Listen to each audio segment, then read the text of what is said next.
Hello, my name is Jessica. I'm here with Beta Virtual Assistants.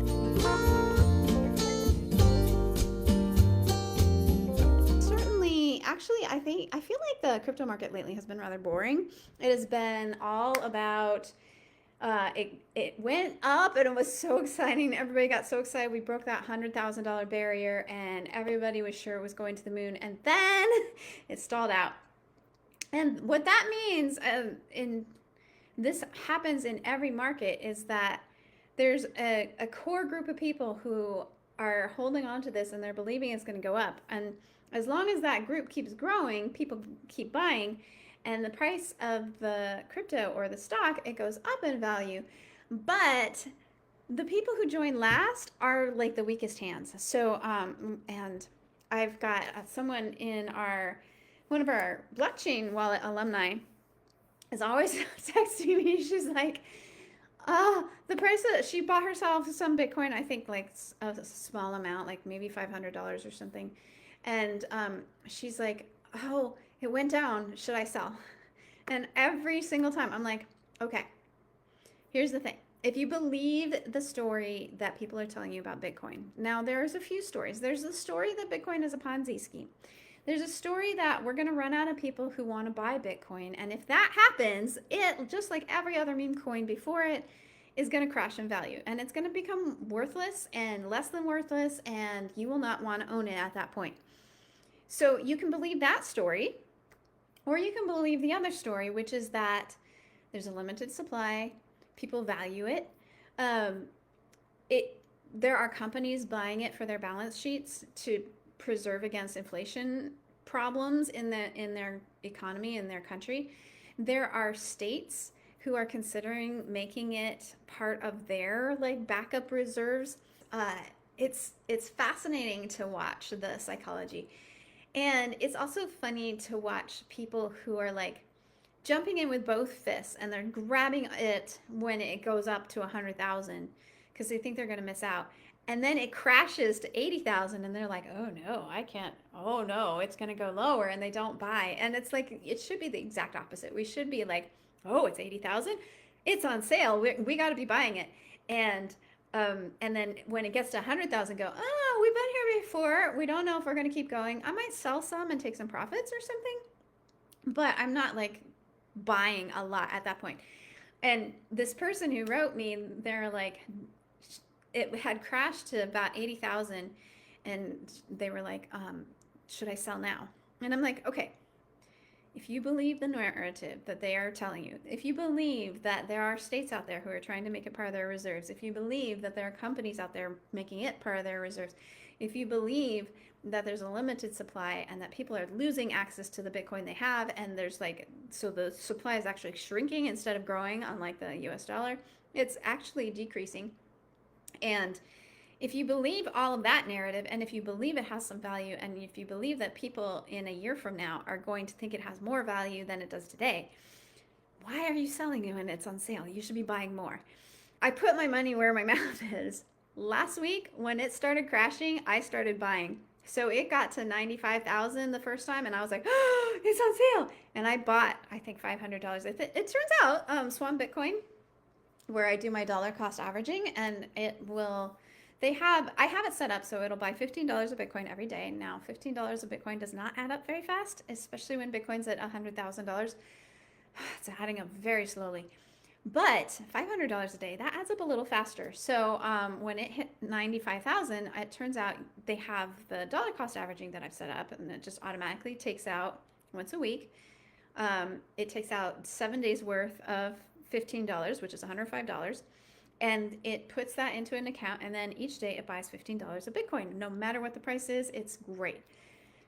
And then you can do like smash buys. Now, if you wire funds in, you could probably do a lot more, but I don't have any funds to access right now, so I was stuck with what was in my bank account. And it turns out you can do a smash buy for a maximum of $500. So every day I was like, oh, it's dropped lower. Okay, it was at 95,000, and then the next day it went to 94,000, and I'm like, is it going to drop more? Because if it's going to drop more, then I want to wait to buy. But if it doesn't drop more, then I want to buy now. So I'm playing with the psychology of the opposite of everybody else. Everybody else is like, oh my gosh, this thing is like not worth having. I should sell out now before I lose more money. And I was sitting here going, it's on sale. I was buying pretty much every day, except the days where I would look at it and I would go, I think the pattern that the candles are making, I think it's going to drop some more before the end of the day. And then I'd forget by the end of the day. And I'd go to bed and I'd be like, oh, damn, I forgot to buy my Bitcoin. So I was totally buying it when it was on sale last week. And this week a little bit. I see it's like up higher now. I think it's, let's see. If I check on it now, it is up to 89,000. So it's been up and down and everything. I managed to set up a bot for $2,000. I set it up, and it's a dollar cost averaging bot. And I set it up, put $2,000 in it, and then it bought a little bit of Bitcoin when it was here. And then if the price falls, it buys more as it hits certain points. So I set it up to hit about 5 or 7 points. And so it bought, filled up. It had $2,000 worth of Bitcoin, and then Bitcoin rocketed. And I got to cash it on Sunday when Trump was tweeting about the Bitcoin or the strategic reserve, which was not just Bitcoin, but actually going to include other coins. And so it rocketed up. And the bot took profits, and then it dropped a little bit. So it bought some more, and then it went up again, took profits again.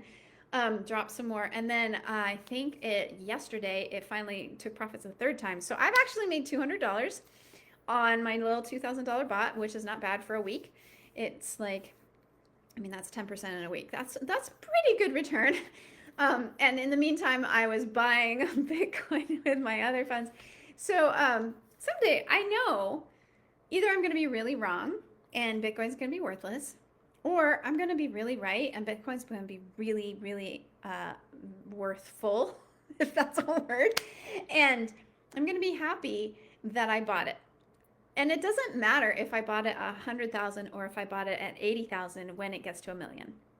If it's worth 1 million, the difference between paying 100,000 and 80,000 is not that much. And so that's why every time it was dropping this week, I was buying more. I pretty much ran out of funds, so I have stopped now. I'm like a little bit cash poor at the moment. We're trying to pay off a loan that's coming due. And if we pay off the loan, we don't have to pay the interest. We had a 0% loan for 18 months. And so I'm trying to get the cash for that in the right place so the loan gets paid off so we don't have to pay $8,000 worth of interest. And it's like, and of course, the market crashed. And so, oh my goodness, it's been a little bit of a juggling act around here.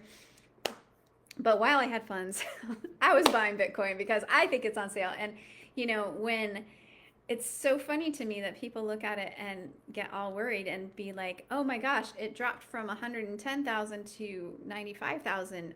I should sell. And it's like, well, okay. We don't know how long it's going to last. It could bounce around in here. Last year, it bounced around. Oh my gosh, last year I was so frustrated because it shot up from, oh, I forget. It was like 35,000. And I was like, I really should buy my full Bitcoin. And I didn't. And then next thing I know, it's at 60,000. And then it spent 6 months or 8 months bouncing around from 60,000 to 45 or 50,000. It was just bouncing in this range forever. It was building up the power it needs to go shooting off. And then as soon as Trump was elected, it shot up to 80,000. Then it hit 100,000. So this is how the game seems to be played, is that we gather our resources. It's like you would not take an army out without building them first. Like you would want to give them their weapons, and you would want to give them their training, and you would want to make sure that they're prepared to go out and fight your war for you. And it's the same thing with investing, is that every so often we got to like regroup, we got to step back, we got to like build up that momentum and that power that's going to take us to the next level. So if you are looking at Bitcoin and you're like, oh no, it's 90,000 and it's probably going to crash from here, it could. And it could not. So if you are smart, you had your bets and you say, okay, it could crash or it could be, better. So either way, I'm going to buy some now and then maybe also have some reserves set aside so that if it drops more, you can buy even more. Like that's not a bad thing to do. But yeah, I think crypto, when it's on sale, and it depends on the crypto, because the other thing is there are so many cryptos out there. And Like I am in multiple groups now. I am in the Milk Road community. I finally subscribed to their pro community, and there's all these people talking about the shit coins, which are the coins that are like, oh, like all the AI coins. There are all these AI coins. AI was doing really well, and the price, like the value of the coin that people were willing to give you for having this coin, it like several multiples, and then it fell to like very little. And so often people round trip these meme coins, which means they buy it, they watch it go all the way up, and then they watch it come all the way down. So if you're smart, like they say, if you're tempted to take a picture of your portfolio, that's usually the time you need to be selling some of it, because there's a very good chance the market psychology market wins. I mean, if there's a war, if there's some disaster, if there's something that happens, you don't know what's going to happen tomorrow. So you had your bets. You sell some at profit today because you know it's in profit, and you say, I need that money for something else, or I want that money for something else, or I want that money for dry powder so I can invest if it crashes tomorrow. And then at the same time, you don't want to like sell out of everything. So my parents, they're a little like, they're older, and they don't trust they don't trust the stock market. They definitely don't trust crypto. And so they're not getting invested in crypto, and they took all of their funds out of the stock market and they gave them to the Knights of Columbus, because the Knights of Columbus will invest them in a way that is, appropriate for their religious beliefs. And supposedly it's going to provide enough return for them to have a nice, comfortable retirement and all that stuff. And, good for them for doing what works in their situation for their comfort level. But if you are not, but I disagree with that for my personal situation, but I'm not going to criticize them for doing it. It works for them because they're not out there actively researching. They're not out there actively like watching what's going on. They've never understood how money works, never. So their situation is very different. And if you are you need to figure out which kind of an investor you are. Are you the kind who's out there in the trenches learning all you can? Me personally, I am trying to keep up with all these Discord communities I'm in, where there's the one Discord community and they're like learning how to trade futures, which, oh my gosh, if you were in futures on the wrong side the other night, oh my gosh, you could have lost a lot of money. And somebody actually placed a bet. They had it 50 times leverage. They placed like a $200 million position, and they made $7 million on Sunday night. And everybody's like, was that insider knowledge? They knew it was going to happen. And maybe they were just in the right place at the right time. On the other hand, the person who took the opposite side of that bet lost $7 million. Probably not one person, probably a multitude of people who took the other side of that position and lost the money. But so anyways, trying to keep up with this Discord where they're talking about how to do futures trading and how to do the charting, so you can kind of, because the psychology of the market is often evident in the way that the charts behave, in the way that the coin moves up and down, and how it reacts to different things. And so they're always talking about that, and I'm always trying to find enough time to get in there and learn it, but also put it into practice. I haven't had time to put it into practice yet, but one of these days. And then there's the group with Milk Road Pro, where they're talking about all kinds of interesting things. They're talking about macro, they're talking about politics, they're talking about meme coins and DeFi tokens and all these schemes and protocols and all this stuff. So there's like this fascinating section of the crypto market that I get exposed to in there. And then there's the community that's focused on trading microcaps and all the new coins that come out every day. And I'm out there like actively learning and actively trying to stay a little bit on top of all of this stuff, because also in part because I want to share with you, and I want to understand what my clients are doing when I'm working on their crypto taxes and all this sort of thing. So there's all that. And then so for me, handing my money over to the Knights of Columbus is not the right choice, because I can do better. I can produce better returns than the Knights of Columbus, I hope. And I really enjoy the psychology, the learning about things and understanding all of this. And so that's not the right choice for me. And it could be the right choice for you to do something more conservative like that. Definitely find a group that you can actually trust your money with. Whatever you do, don't hand it over to somebody who claims, who friended you on Facebook and who claims that you're going to make 4 times your money in like a week, and all you have to do, or they get you into this trading group and you're watching them trade and you're like, wow, they're making money hand over fist and I want to get a part of that. They're playing on your greed. They're playing on your emotions. They're trying to get you sucked in, and before you realize it, you will hand over all your money to this person and they will take it from you. They will say thank you. They won't even say thank you. They will just take it from you.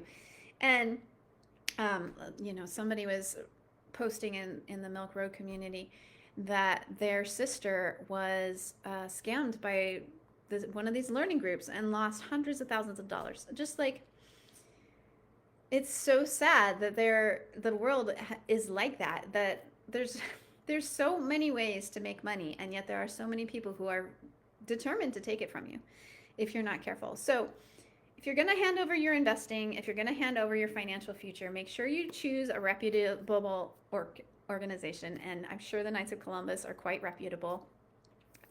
Or, a lot of people go with, like, I'm sure my brokerage is always saying, oh, we'll manage your money for you. And I'm like, yeah, no thanks. No thanks. Mostly because the first time that I ever handed my money over to somebody, I walked into the bank and I said, I think I had like $2,000. And I was like, I made $2,000 teaching piano lessons. And I've heard that having a retirement account, you grow your retirement account. You don't pay taxes on it at the beginning. You pay taxes later. And this sounds like a really good thing to me. And I don't know how much I'm going to make, because at that point, making a living from teaching piano lessons, probably not going to happen. But I walked into the bank with my money and I said, I have my money here and I want to invest it. And they said, great, let's set you up with a financial advisor down the hall. So they get the financial advisor and he says, great, okay, we'll take your money. We will put it into 2 funds, because you don't want to put all your eggs in one basket. Okay, we're going to put half of your funds in this mutual fund. And this mutual fund is invested in technology and all the exciting things. And it's been doing really well. And this is going to be a really good fund for you. And then the other half, we're going to put in medical technology. Now, medical technology, they're inventing new medicines and new treatments and da-da-da-da-da. I didn't know anything. So I was like, okay, yes, this sounds great. Okay, great. And he carefully explained to me the 3 different kinds of mutual funds. So there's the A load, the B load, and the C load. I don't remember what exactly they are, but I think the A was like you pay 5% up front. And it's like, okay, so then you're starting with a smaller thing. And I only have $2,000. So I'm like, I don't really want to pay 5% up front. And then the B load was you pay 2% up front and 2% on the back end or something. I forget. And then the C load was you don't pay anything up front. So you start with a bigger thing now, but then you have to leave your funds in for a while. And if you leave it in for 5 years, you get like 2% funds taken out or whatever. But if you have to take it out before the 5 years are up, then you pay up to 5% or something. Well, turns out that when this guy was telling me about these great technology stocks and these great medical technology stocks, and he was like, oh, you want to diversify? I got news for you. Technology and medical technology, not diversified. Okay, and at the same time, it was the summer of 2000, which is when the tech bubble was, guess what? Popping. So, tech bubble's popping. I put my money in. I'm like, I'm setting myself up for an amazing future. And I handed my money over to this manager. He said, invest it in this. I said, okay, because I didn't know anything. And the next thing I know, it's next year, it's time to do my taxes, and I'm reading all about this retirement account that he set up for me. It's called a simple account, and the rules say that you can only put in money after your expenses.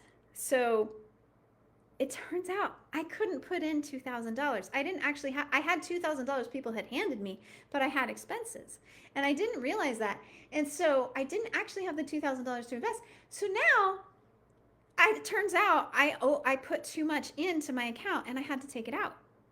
But because it was a mutual fund and because I had chosen version C, and because I hadn't left it in long enough, now I had to pay a 5% withdrawal penalty, tax or penalty or whatever. I think if I got my money out, I didn't have like a penalty to like the United States government, but I did have to pay the 5% mutual fund redemption, whatever. So my $2,000, first of all, crashed in value because stock market bubble burst. It's worth a lot less. And then I have to pay 5% of that on top of it. And then on top of all that, it's like, so by the time I got out, I had like $500, like something ridiculous. I don't remember the exact numbers, but I should look that up. But this is what happened when I trusted somebody else with my finances. And at that moment, I was like, forget this.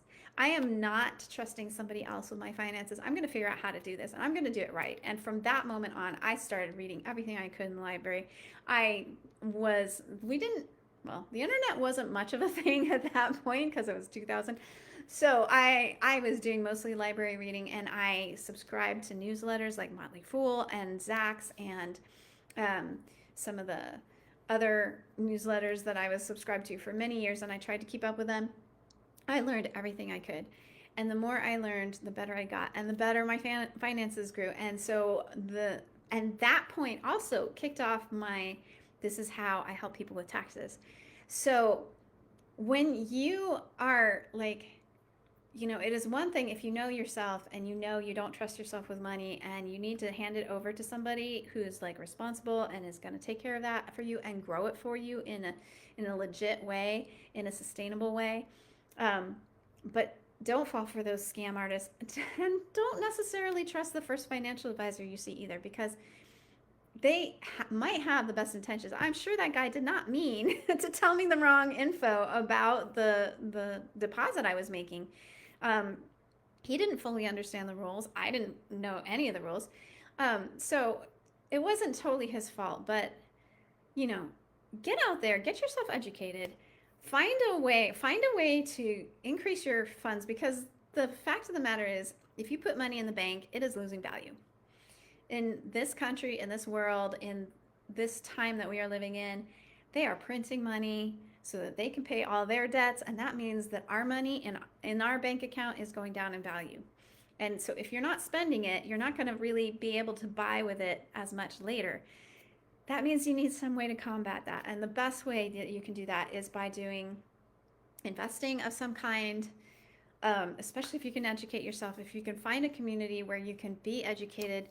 If you need help, I do have a program that I highly, highly recommend, which teaches you how to earn 1% a week average, which compounded, it turns out, if you take 1% and you grow your account by 1% every week, by the end of the year, you have compounded your account 68%. That's going to fight inflation. That's going to give you a future. That's going to give you the opportunity to leave behind sucky work jobs or whatever you are doing right now and have a good, comfortable, hopefully happy future in your future. So if you're interested, definitely message me. I'm happy to share my experience with the program and why I recommend it and the few things I'm not quite happy about it. I'm pretty honest when it comes to that. But in any case, we're here every week. I help people with crypto taxes, so I've been very busy over the last 2 months trying to get everybody in place for the USA tax deadlines and the Canadian tax deadlines, and we've also got some Australians who are trying to get their stuff in.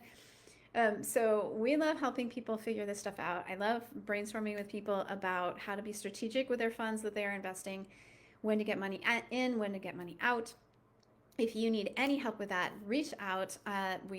You can message me directly. You can also find a calendar link somewhere and book a call with me, or message me on Facebook, message me in real life, email me at jessica@beta-virtual-assistants. If you need help, I would love to talk with you.